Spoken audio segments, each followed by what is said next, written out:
In the shadows of Malaysia's glittering skyline, a sinister and heart-wrenching issue still persists, one that demands our collective attention and action.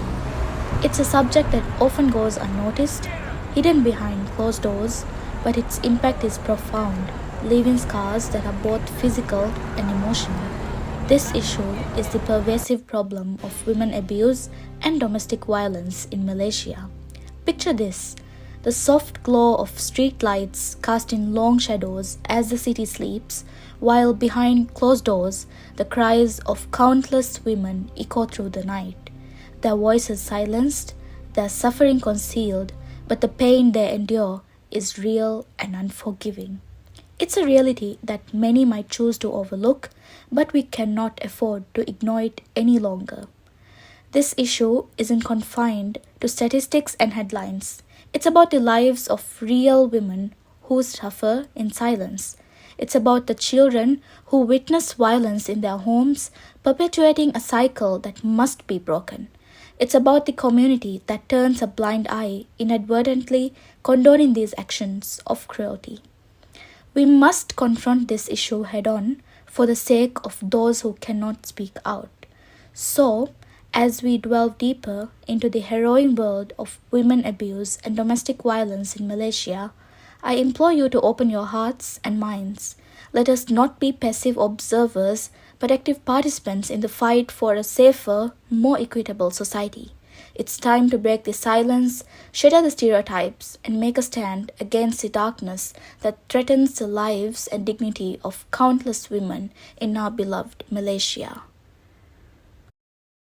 Western philosophy focuses on the West individualism, while Eastern philosophy focuses on the East collectivism. Violence against women has existed for centuries, regardless of the philosophies followed and preached by the people.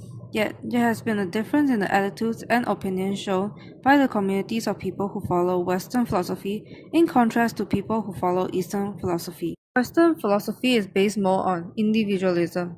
Thus, the Western civilizations are more individualistic in their way of life, living life with self at the center and often striving for self-improvement. Therefore, the subject of feminism has been of high importance in recent decades, whereby women are more outspoken of their desires and rights and are able to strongly advocate for their safety and address issues of abuse towards women. The Western philosophy of I has encouraged women and victims of abuse to actively reach out for help, to boldly speak out and oppose current issues for their rights and safety. Aside from that, Western philosophy also focuses on ethics, whereby as individuals, one must do what is supposed to be done without causing ill to others. Though this does not mean that the cases of abuse towards women are low by any means in Western communities, World Health Organization has recorded a slightly lower percentage rate of domestic violence in Western countries compared to Eastern countries. Discussion on ancient philosophy and modern philosophy. The exploration of philosophical attitudes toward the abuse of women offers a captivating journey through the annals of human thought, spanning from ancient civilizations to the modern era. This article delves into the perspectives of influential philosophers, examining how their ideas have shaped and reshaped societal notions about gender roles and the mistreatment of women.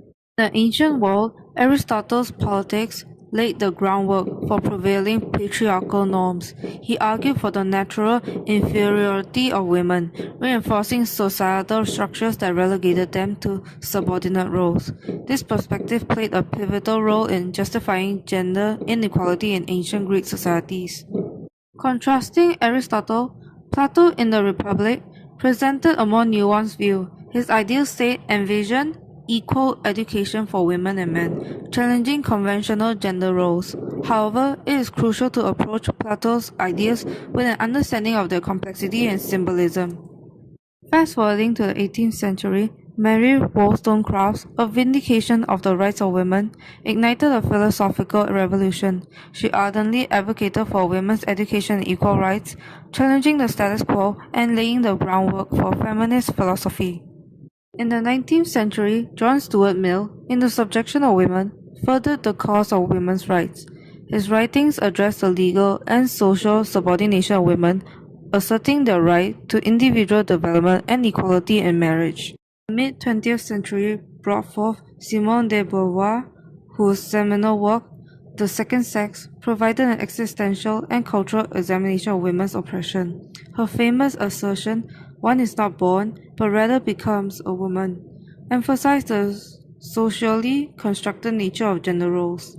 In the contemporary era, Judith Butler's concept of gender performativity has been influential. Her work challenges traditional notions of gender as a fixed identity, opening new avenues for understanding the complexities of gender dynamics. Bell Hooks, another contemporary feminist philosopher, introduced intersectional feminism, emphasizing the interconnected nature of various social identities and their impact on women's experiences. This perspective enriches the discourse on gender, acknowledging the diversity of women's struggles.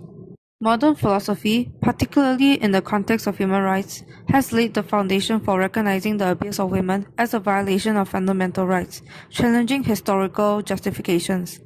While ancient philosophers often justified gender inequalities, modern and contemporary philosophy encompasses a spectrum of perspectives, including feminist theories that actively challenge oppressive norms. On philosophy of Satyendra, we believe that the philosophy of Satyendra plays an important role in helping women who face abuse and bringing awareness of this issue to society. While these principles are followed, victims will be able to receive the help they need, and people will be more aware of this rampant issue happening in this society, therefore creating a safer and more understanding community, which will result in a harmonious and balanced society that will continue to grow and develop an even better lifestyle for everyone.